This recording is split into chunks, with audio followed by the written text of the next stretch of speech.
تبارک و تعالیٰ نے ایمان والوں کو مخاطب کر کے فرمایا کہ اے ایمان والوں، خود بھی بچو اور اپنے اہل و عیال کو بھی، اپنے گھر والوں کو بھی بچاؤ اس آگ سے جس کا ایندھن انسان اور جن ہے۔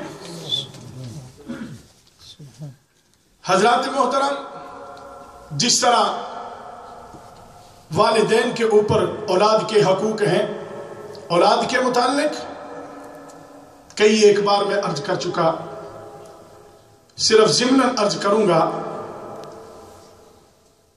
قرآن مجید فرقان حمید میں کئی ایک مقامات پر اللہ تبارک و تعالیٰ نے اولاد کو حکم فرمایا وَبِالْوَالِدَيْنِ إِحْسَانًا، اور ماں باپ کے ساتھ احسان کرو، نیک حسن سلوک کرو، ان کی خدمت کرو، ان کی عزت کرو، ان کا احترام کرو، اور بالخصوص جب بوڑھے ہو جائیں ایک یا دونوں، اف ولا تنہرہما، انہیں اف بھی نہ کہنا، کیونکہ جب انسان بوڑھا ہو جاتا ہے پھر اس کے عادت و طوار جو ہیں وہ تبدیل ہوتے ہیں۔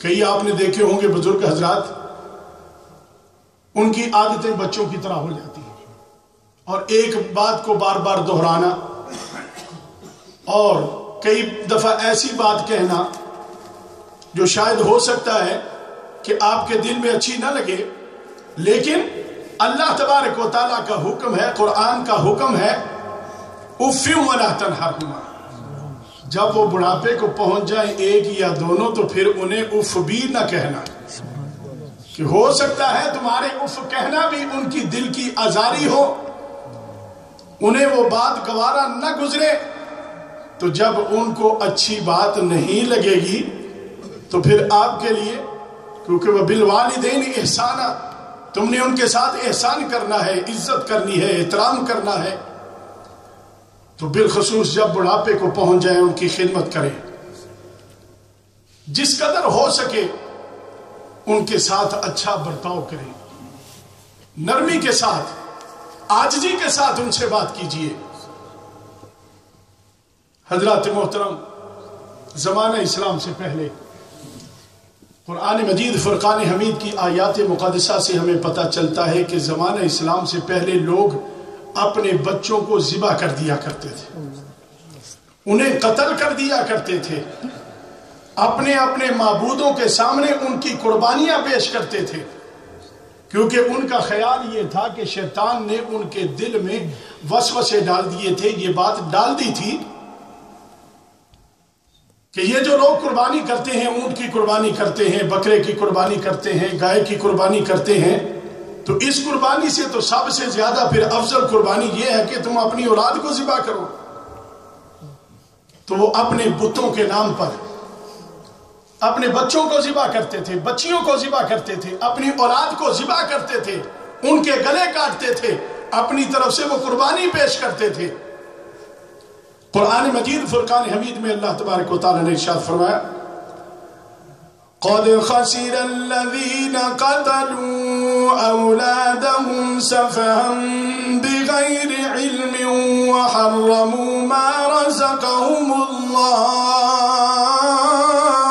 سبحان اللہ، سبحان اللہ۔ بے شک وہ لوگ نقصان میں، گھاٹے میں ہیں جنہوں نے لا علمی کی بنا پر اپنی اولاد کو بے وقوفی کی وجہ سے قتل کیا، اپنی اولادوں کو لا علمی کی بنا پر بے وقوفی کی وجہ سے اپنے بچوں کو ذبح کر رہے ہیں۔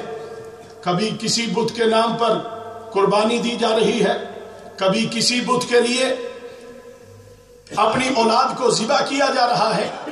اور یہ بات تو آپ نے سنی ہوگی، زندہ بچیوں کو درگور کر دیا جاتا تھا، اور صرف بچیوں کو ہی نہیں بلکہ بچوں کو بھی ذبح کیا جاتا تھا، قتل کیا جاتا تھا، قربان کیا جاتا تھا، یعنی وہ اپنی طرف سے یہ سمجھتے تھے ہم قربانی دے رہے ہیں۔ جن بتوں کی پوجا کرتے تھے، جن کو اپنا الہ مانتے تھے، جن کو اپنا معبود سمجھتے تھے، ان کے نام پر اپنے بچوں کو قربان کرتے تھے، ان کی گردن پر چھری چلاتے تھے۔ تو دیکھیے دین اسلام کتنا پیارا دین ہے کہ اللہ تبارک و تعالیٰ نے سختی سے منع ہی نہیں فرما دیا بلکہ سختی کے ساتھ فرما دیا کہ جو قتل کرے اس کو قتل کیا جائے. قتل کا بدلہ قتل قرآن نے رکھا ہے. کیوں؟ اسی لیے کہ یہ جو ناانصافی ہوتی ہے، یہ جو ظلم ہوتا ہے، یہ جو اپنی ہی اولاد کو، کیونکہ شیطان نے ان کے دل میں یہ وسوسہ ڈال دیا تھا، یہ بات ڈال دی تھی، اور وہ یہ سمجھتے تھے کہ ہم اپنے الہ کے سامنے بڑی افضل قربانی پیش کر رہے ہیں، اپنی اولادوں کو ذبح کرتے تھے. تو اللہ تبارک و تعالی نے ان کا ذکر بھی فرما دیا. قَدْ خَسِرَ الَّذِينَ قَتَلُوا أَوْلَادَهُمْ سَفَهًا بِغَيْرِ عِلْمٍ وَحَرَّمُوا مَا رَزَقَهُمُ اللَّهُ. سبحان اللہ. بے شک وہ لوگ گھاٹے میں ہیں، نقصان میں ہیں، جنہوں نے لا علمی کی بنا پر بے وقوفی کی وجہ سے اپنی اولادوں کو قتل کیا. اور کئی اس لیے قتل کرتے تھے، وہ سمجھتے تھے کہ ہمارے اتنے بچے ہوں گے تو یہ کھائیں گے کہاں سے، پیئیں گے کہاں سے. آج کل بھی بعض لوگ جو ہے نا روشن خیال مسلمان، آج کل بھی بعض روشن خیال مسلمان یہ سمجھتے ہیں جی 5-6 بچے ہوں گے تو کھائیں گے کہاں. رزق کا ذمہ تو اللہ تبارک و تعالیٰ نے لیا ہے، بندے کے ذمہ نہیں ہے. جس نے دنیا میں آنا ہے وہ اپنا رزق خود ساتھ میں لے کر آتا ہے، یہ بندے کے ذمہ نہیں ہے کہ ہم پریشان ہوتے پھریں جی بچہ اب دنیا میں آ رہا ہے، بچی آ رہی ہے تو یہ کھائے گی کہاں سے، پیے گی کہاں سے. رزق کا ذمہ اللہ تبارک و تعالیٰ نے اپنے اوپر رکھا ہوا ہے، اور جو دنیا میں آتا ہے وہ اپنا رزق ساتھ لے کر آتا ہے، نہ کہ وہ کسی پر بوجھ بنتا ہے. تو کئی لوگ اپنی اولاد کو اس لیے مار دیتے تھے، قتل کر دیتے تھے کہ یہ کھائیں گے کہاں سے، پیئیں گے کہاں سے. اور بالخصوص بچیوں کو تو اس لیے قتل کیا جاتا تھا، زندہ درگور کیا جاتا تھا کہ کل کو یہ بچی بڑی ہوگی، اس کی شادی کرنی پڑے گی، اس پر خرچ اخراجات بھی ہوں گے، اور کل کو میرا کوئی داماد بنے گا، میری بچی جو ہے وہ اس کی بیوی بنے گی. اس بات کو بھی آر سمجھا جاتا تھا. لیکن دین اسلام نے بتا دیا کہ یہ آر نہیں ہے، یہ غلط بات نہیں ہے، بلکہ یہ تو بڑے مقدس رشتے ہیں، بڑے ہی خوبصورت رشتے ہیں. حضرات محترم، اللہ تبارک و تعالیٰ نے، اور دیکھیے حدیث پاک مجھے ذہن میں آ رہی ہے، حضرت ابو ہریرہ رضی اللہ تعالیٰ عنہ روایت کرتے ہیں، رسول اللہ صلی اللہ علیہ وسلم تشریف فرما ہے. توجہ میری طرف رکھیے. رحمت عالم صلی اللہ علیہ وسلم تشریف فرما ہے، صحابہ کرام بھی موجود ہیں. حضور علیہ السلام نے حضرت حسن بن علی کے منہ کو بوسہ دیا، حضرت حسن کے منہ کو چوما. تو ایک عرابی نے عرض کیا، یا رسول اللہ صلی اللہ علیہ وسلم، آپ نے حسن کے منہ کو چوما ہے، بوسہ دیا ہے؟ حضور علیہ السلام نے فرمایا ہاں. اس نے عرض کی، یا رسول اللہ صلی اللہ علیہ وسلم، میرے 10 بیٹے ہیں، میں نے کبھی کسی کو نہیں چوما. حضور علیہ السلام نے فرمایا، جو بندوں پر رحم نہیں کرتا اللہ پھر اس پر رحم نہیں کرتا، جو دوسروں پر رحم نہیں کرتا اللہ اس پر رحم نہیں کرتا. تو دین اسلام میں جب تم اپنے بیٹے کو بوسہ دیتے ہو، منہ چومتے ہو، تو یہ صدقہ ہے، اس کا بھی اجر ہے، اس کے لیے بھی یہ صدقہ لکھا گیا ہے آپ کے نامہ اعمال میں. اپنے بچے کے منہ کو چومنا، پیار کرنا، شفقت کرنا. اور جہاں پر اسلام نے بچوں کے ساتھ پیار کرنا، محبت کرنا سکھایا ہے، شفقت کرنا سکھایا ہے، وہیں پر ان کی تربیت کے لیے بھی حکم دیا گیا ہے کہ یہ نہیں آپ اتنا پیار کریں کہ بچوں کو بگاڑ کر رکھ دیں. یہ پیار نہیں ہوتا. اصل حقیقی پیار وہی ہے کہ جہاں پر ڈانٹ ڈپٹ کرنی پڑے وہاں پر ڈانٹ ڈپٹ کیجئے، جہاں پر پیار کا موقع ہے وہاں پر بچوں سے پیار بھی کیجئے. اور اسلام نے طریقہ بتا دیا رحمت عالم صلی اللہ علیہ وسلم نے ارشاد فرمایا بچہ یا بچی جب پیدا ہو تو کیا کرو؟ خوبصورت سا نام ان کے لیے تجویز کرو. سب سے پہلے ان کے دائیں کان میں اذان کہو اور بائیں کان میں اقامت کہو. دائیں کان میں اذان کہو اللہ اکبر اللہ اکبر اور بائیں کان میں اقامت کہو. اس کے بعد اچھا سا خوبصورت سا نام ان کا تجویز کیا جائے، کیونکہ ناموں کے اوپر بھی انسان کی زندگی میں بڑے اثرات پڑتے ہیں. اگر نام اچھا ہوگا تو اس کی زندگی میں اچھے اثرات پڑیں گے. یہ بات یاد رکھیے. ہمارے ہاں عام یہ رواج ہو چکا ہے، کسی ڈرامے میں کسی کا نام سن لیا تو وہی نام رکھ دیا، پتہ نہیں کہ نام کا مطلب کیا ہے، اس کے میننگ کیا ہے. بچی بالخصوص بچیوں کے نام جو ہیں بغیر سوچے سمجھے رکھ دیے جاتے ہیں. بس فلم میں سنا تھا وہی نام بیٹی کا رکھ دیا. اب پتہ نہیں اس نام کا مطلب کیا ہے، اس نام کے میننگ کیا ہے. اس لیے جب بھی بچہ اور بچی پیدا ہو تو اللہ تبارک و تعالیٰ کا شکریہ ادا کرتے ہوئے سب سے پہلے اچھے سے خوبصورت نام ان کے تجویز کیجیے. یہ جتنے احباب پیچھے تشریف فرمائے میری گزارش ہے آگے پلیز آ جائیں، موو فارورڈ پلیز، تاکہ پیچھے آنے والے احباب کو جگہ مل سکے.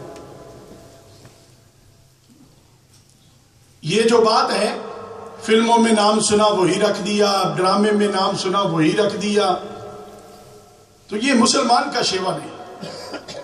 آپ کو نہیں پتا، علم والوں سے پوچھئے کون سا نام رکھنا چاہیے، اس نام کے میننگ کیا ہے، ترجمہ کیا ہے اس کا، تو اچھے اچھے خوبصورت نام اپنے بچوں کے رکھیے.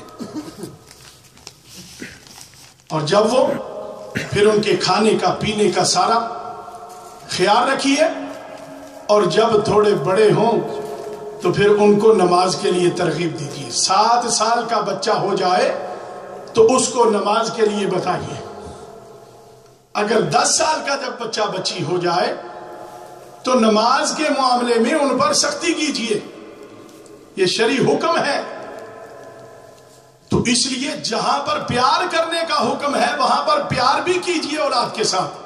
جیسا کہ میں نے عرض کیا کہ زمانہ اسلام سے پہلے تو اولاد کو یہ سمجھا جاتا تھا کہ یہ آئے اس لیے ہے، ان کو ذبح کرنا ہے، ان کو قتل کرنا ہے، قربانی پیش کرنی ہے. اپنے اپنے خداؤں کے سامنے لے جا کر ذبح کرتے تھے. تو اسلام نے بتا دیا کہ انسان کا زندگی میں آنے کا مقصد یہ نہیں ہے. انسان کا دنیا میں آنے کا مقصد کیا ہے؟ وَمَا خَلَقْتُ الْجِنَّ وَالْإِنسَ إِلَّا لِيَعْبُدُونَ. سبحان اللہ. ہم نے انسانوں کو اور جنوں کو پیدا فرمایا ہے اپنی عبادت کے لیے. کس لیے؟ صرف اپنی عبادت کے لیے. تو انسان اور جنات کا دنیا میں آنے کا مقصد ہی یہی ہے کہ اللہ کی عبادت کی جائے. تو پھر ہمیں سوچنا ہے، اور بالخصوص بچوں کے معاملات میں جیسا کہ میں نے عرض کیا کہ جو کوئی اپنے بچے کے منہ کو چومتا ہے اس کے لیے صدقہ لکھا جاتا ہے، اس کے لیے نیکیاں لکھی جاتی ہیں. پیار بھی کیجئے، محبت کیجئے، بچوں کے ساتھ شفقت سے پیش آئیے. لیکن جہاں پر بچوں کو سمجھانے کا، تربیت دینے کا معاملہ ہے وہاں پر بچوں کی تربیت بھی کیجئے. جب بچہ 7 سال کا ہو جائے نماز کا بتائیے، پھر قرآن پاک کی تعلیم انہیں دیجئے. بالخصوص اگر دین کے معاملات میں اگر دین کے لیے آپ اپنے بچوں کو لگائیں گے تو پھر آپ دیکھیں گے کہ جیسے جیسے بچہ علم دین سیکھتا ہے اس کے اندر چینجز آتی جاتی ہے. سبحان اللہ. اس کو پتہ چلتا جاتا ہے کہ زندگی گزارنے کا طریقہ کیا ہے، بڑوں کے ساتھ میں نے بات کیسے کرنی ہے، اپنے ماں باپ کا ادب و احترام کیسے کرنا ہے، بڑوں کے ساتھ پیش کیسے آنا ہے. اس لیے دین اسلام وہ دین ہے ہر معاملے میں رہنمائی کرتا ہے انسان کی. سبحان اللہ. زندگی کے ہر لمحے پر ہر معاملے کے اندر دین اسلام رہنمائی کرتا ہے. ذرا اسے پڑھ کر تو دیکھیے, اسے سیکھ کر تو دیکھیے. تو دین اسلام جو بچہ ہو بچی ہو جب وہ پڑھا ہوا ہوگا تو اس کے گفتگو کا انداز اور ہوگا, اس کے بولنے کا انداز اور ہوگا, اس کے بیٹھنے اور اٹھنے کا انداز اور ہوگا, آپ سے ملنے کا انداز اور ہوگا. اس لیے اس کا مطلب یہ نہیں کہ آپ ڈاکٹر نہ بنائیں, انجینئر نہ بنائیں, وکیل نہ بنائیں, سب کچھ بنائیں. دین اور دنیا بالخصوص آج کے دور کے اندر یہ ضروری ہے, دین بھی سکھائیں اور دنیا بھی سکھائیں. آج کے دور میں دین اور دنیا اس کا پڑھنا, علم حاصل کرنا یہ ضروری ہے, اس میں کوئی شک والی بات نہیں ہے. اس لیے جہاں پر اپنے بچوں کو دنیاوی تعلیم دینے کے لیے ہم بڑی کوششیں کرتے ہیں, محنت کرتے ہیں, رات دن ایک کر دیتے ہیں, پیسے بھی خرچ کرتے ہیں, وقت بھی دیتے ہیں, ہمارا بچہ ڈاکٹر بن جائے, انجینئر بن جائے, وکیل بن جائے, کوئی اچھی پوسٹ اسے مل جائے, تو ذرا یہ بھی تو سوچئے نا, جو قرآن کا حافظ ہوگا اس کے لیے کون سی ڈگری ہے؟ سبحان اللہ. وہ ایسی ڈگری ہے جو تمام ڈگریوں سے بڑھ کر ہے. بے شک. جو عالم دین ہوگا اس کے لیے لازوال ڈگریاں ہیں. اور بالخصوص سرکار دو عالم صلی اللہ علیہ وسلم کا ارشاد پاک ہے, روز قیامت قرآن اور رمضان بندے کی سفارش اللہ کی بارگاہ میں پیش کریں. سبحان اللہ. اور صرف سفارش ہی نہیں کریں گے بلکہ قرآن ہٹے گا نہیں جب تک کہ اس بندے کو ساتھ جنت میں نہ لے جائے. سبحان اللہ. رمضان ہٹے گا نہیں, اسی لیے حضور نے فرمایا کہ قرآن اور رمضان بندے کی شفاعت کرے گا, اللہ کی بارگاہ میں سفارش کرے گا. تو پھر کیوں نہ وہی ڈگری لی جائے جو دنیا میں بھی فائدہ دے, آخرت میں بھی فائدہ دے. سبحان اللہ. بندہ جب دنیا سے جائے گا سب کچھ یہاں رہ جائے گا, لیکن قرآن کی ڈگری وہ ڈگری ہے جو قبر میں بھی ساتھ ہوگی, حشر میں بھی ساتھ ہوگی, میدان محشر جب برپا ہوگا قرآن کی ڈگری اس کے ساتھ ہوگی. قرآن تو چھوڑے گا نہیں بندے کو اس وقت تک جب تک کہ جنت میں داخل نہ کروا. اور یہ میں نہیں کہہ رہا, حضور علیہ الصلوۃ والسلام نے خود ارشاد فرمایا کہ قرآن اور رمضان یہ بندے کی سفارش کریں گے, شفاعت کریں گے اور بندے کی بخشش و مغفرت کروا کر اپنے ساتھ لے جائیں. حضرات محترم, عرض یہ کرنا چاہتا ہوں, جہاں ہم دنیاوی تعلیم کے لیے کوشش کرتے ہیں وہاں دین کے لیے بھی کوشش کیجیے. جتنی دنیا کے لیے کوشش کرتے ہیں اس سے آدھی کر لیجیے, اس سے آدھی بھی دین کے لیے کریں گے نا تو انشاءاللہ یہ بہت کافی اور وافی ہوگی. لیکن معاملہ اس کے برعکس ہے, الٹ ہے. اسکول بچہ نہ جائے تو ہمیں بڑی فکر ہوتی ہے, مسجد بچہ 10 دن بھی نہ جائے تو ہم پوچھ کے ہنس کے دکھا دیتے ہیں, سبحان اللہ کیوں نہیں گیا بھی, باجی مجھے ذرا ہیڈک ہے. ویسے بھی جب قرآن پڑھنا ہوتا ہے تو شیطان ہیڈک تو دیتا ہے نا. اس لیے اس ہیڈک کو آپ نے نہیں دیکھنا. سکول سے جو ہی بچے آئے, نماز مسجد کا ٹائم ہوا تو اب ہیڈک شروع ہے, کیونکہ اب قرآن پڑھنا ہے تو شیطان تو نہیں چاہتا, شیطان تو نہیں چاہتا کہ بچہ کوئی اچھی سائٹ پہ لگ جائے, کوئی نیک کام میں لگے, اچھا قرآن پڑھے, عالم دین بن جائے. کیونکہ شیطان کا تو کام جو اپنی جاب ہے اس نے وہی کرنی ہے. تو اس لیے جہاں پر ہم دنیا سکھانے کے لیے, دنیا پڑھانے کے لیے, ہم اپنے بچوں کے لیے, مجھ سمیت ہم صبح شام ڈیوٹی دے رہے ہیں, بھاگ رہے ہیں, صبح بچوں کو چھوڑنے جا رہے ہیں, شام کو لینے جا رہے ہیں, یہ بھی ایک قربانی ہے, یہ بھی بہت بڑی قربانی ہے بچوں کے لیے. سال ہر سال یہ ڈیوٹی دینی پڑتی ہے. لیکن جہاں پر ہم یہ ڈیوٹی دیتے ہیں پابندی کے ساتھ, اسی طرح ہمیں دین سکھانے کے لیے بھی اپنے بچوں کے لیے پابندی کے ساتھ یہ ڈیوٹی دینی چاہیے. جب ہم یہ اپنے بچوں کے لیے دین ان کو سکھانے کے لیے اسی طرح پابندی کے ساتھ یہ ڈیوٹی دیں گے تو انشاءاللہ تعالی بچے کچھ نہ کچھ بنیں گے. انہیں علم دین بھی سکھائیے, علم دنیا بھی سکھائیے, کیونکہ آج جدید دور ہے. آج کے دور کے اندر دونوں علموں کا ہونا بے حد ضروری ہے. اور پھر جب بچہ بڑا ہو جائے, بچی بڑی ہو جائے, سن بلوغت کو پہنچ جائے, تو ان کی شادی کا اہتمام کیجئے, ان کی شادی کا انتظام کیجئے, بہتر سے بہتر اچھے سے اچھا رشتہ تلاش کیجئے, ان کی شادی کر دیجئے. رشتوں میں بھی ہمارا مائنڈ اور ہوتا ہے. رشتے جب ہم دیکھنے جاتے ہیں, بچی کا رشتہ آئے یا بیٹے کی شادی کرنی ہو, تو ہم رشتے وہ دیکھتے ہیں جو بڑے لین لاڈ ہوں, بڑے پیسے والے ہوں, گھروں والے ہوں, گاڑیوں والے ہوں, اور جن کا معاشرے میں بڑا مقام ہو. ویسے آج کل تو مقام بھی نہیں دیکھا جاتا, آج کل سے لوگ پیسہ ہی دیکھتے ہیں. میں جنرل بات کر رہا ہوں. لیکن دین اسلام ہمیں کیا بتاتا ہے کہ جب تم بچے اور بچی کا رشتہ طے کرو تو کیا دیکھو, کیا چیز کو چیک کرو.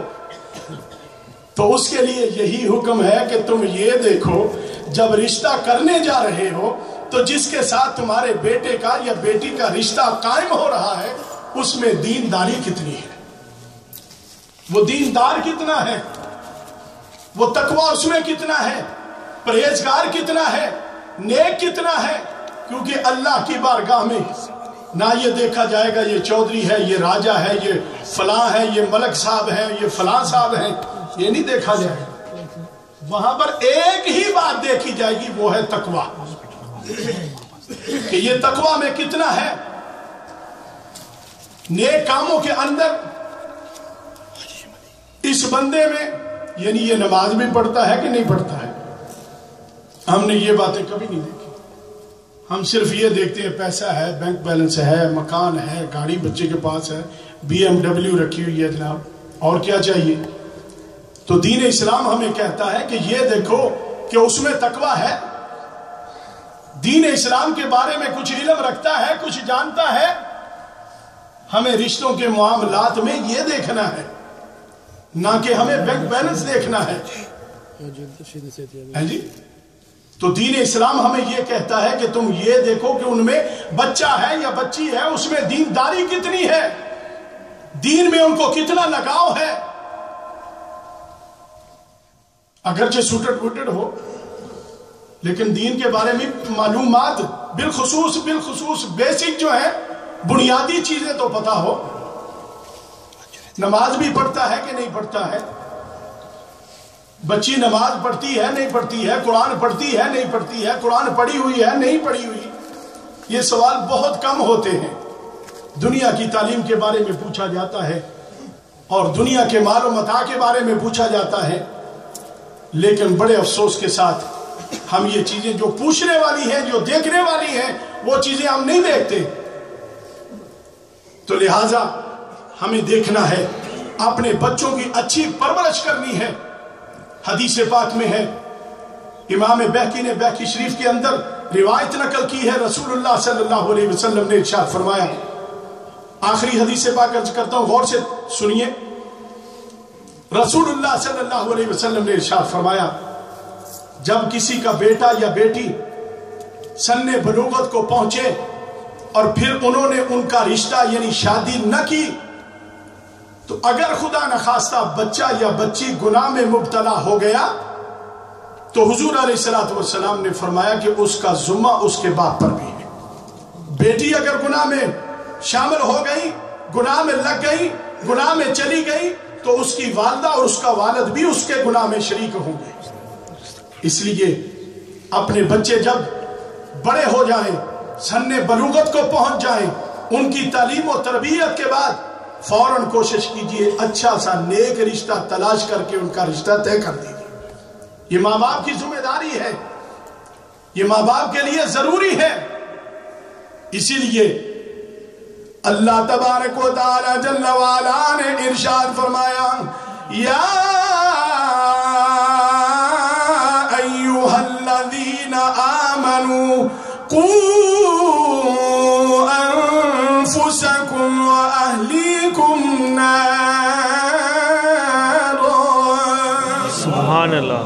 اے ایمان بچو، اپنے اہل و عیال کو بھی بچاؤ، اپنے گھر والوں کو بھی بچاؤ اس آگ سے جس کا ایندھن وقودها الناس والحجارہ، جس کا ایندھن انسان اور جنات ہیں۔ حضرات محترم، عرض یہ کرنا چاہتا ہوں، ہر ماں باپ کے لیے یہ ضروری ہے، اس پر فرض ہے اپنے بچوں کی اچھی تعلیم و تربیت، انہیں دین سکھائے، زیادہ اگر نہیں تو کم از کم بنیادی چیزیں جو ہیں دین اسلام کی وہ ہر مرد اور عورت مسلمان کو آنی چاہیے۔ اللہ تبارک و تعالی ہماری حاضری کو قبول فرمائے، اللہ ہم سب کو ہمیشہ سیدھی راہ پہ چلنے کی توفیق عطا فرمائے، آمین۔ وآخر دعوانا ان الحمدللہ رب العالمین۔ جن حضرات نے سنتیں ادا فرمانی ہے